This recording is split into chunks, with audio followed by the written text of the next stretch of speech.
Jai Sai Ram. Sri Sai Satcharitra, Chapter 42, Part 2. Next morning, 16th October, Baba appeared to Dasganu at Pandarpur in his dream and said to him, the masjid collapsed. All the oilmen and grocers of Shirdi teased me a lot, so I leave the place. I therefore came to inform you there. Here, please go there quickly and cover me with Bhajan flowers.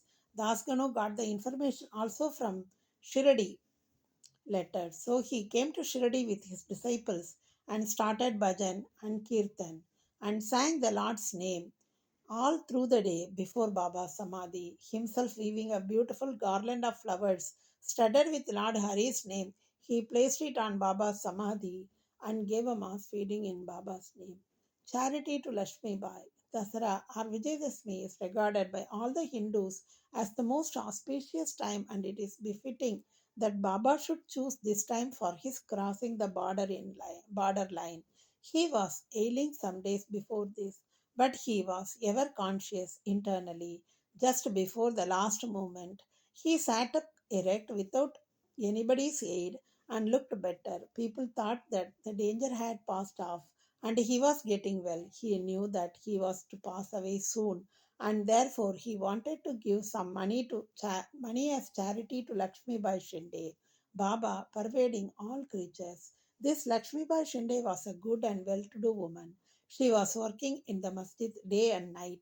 Except Bhagat Mahalsabadi, Tatya, and Lakshmi Bai, none was allowed to step into the masjid at night. Once, while Baba was sitting in the masjid with Tatya and in the evening, Lakshmi Bai came and saluted Baba. The latter said to her, "Oh Lakshmi, I am very hungry." Off she went, saying, "Baba, wait a bit. I return immediately with bread." She did return with bread and vegetables and placed some before Baba. He took it up and gave it to a dog.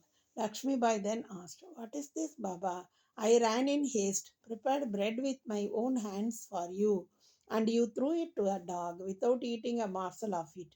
You gave me trouble unnecessarily." Baba replied, "Why do you grieve for nothing? This appeasement of the dog's hunger is the same as mine. The dog has got a soul. The creatures may be different, but the hunger of all is the same, though some speak and others are dumb. Know for certain that he who feeds the hungry really serves me with food. Regard this as an axiomatic truth. This is an ordinary incident, but Baba thereby propounded a great spiritual truth and showed its practical application in daily life without hurting anybody's feelings. From this time onward, Lakshmibai began to offer him daily bread and milk with love and devotion. Baba accepted it and ate it appreciatingly. He took a part of this and sent the remainder with Lakshmibai to Radha Krishna Mai, who always relished and ate Baba's remnant prasad. This bread story should not be considered as a digression. It shows how Saibaba pervaded all the creatures and transcended them. He is omnipresent, birthless, deathless, and immortal. Baba remembered Lakshmi Bai's service. How could he forget her? Just before leaving the body, he put his hand in his pocket and gave her rupees 5 and then again 4, in all 9. This figure is indicative of the 9 types of devotion described in chapter 21, or it may be the dakshina offered at the time of Simalangan. Lakshmi Bai was a well to do woman, and so she was not in want of any money. So Baba might have suggested to her and brought prominently to her notice the 9 characteristics of a good disciple mentioned in the 6th verse of chapter 10, Skanda 11 of the Bhagavad, wherein first 5 and then 4 characteristics are mentioned in the first and second couplets. Baba followed that order. First paid rupees 5 and then 4, in all 9. Not only 9, but many times 9 rupees passed through Lakshmi Bai hand.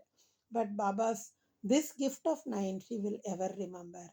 Being so watchful and conscious, Baba also took other precautions in his last moment in order that he should not be embroiled or entangled with love and affection for his devotees. He ordered them all to clear off.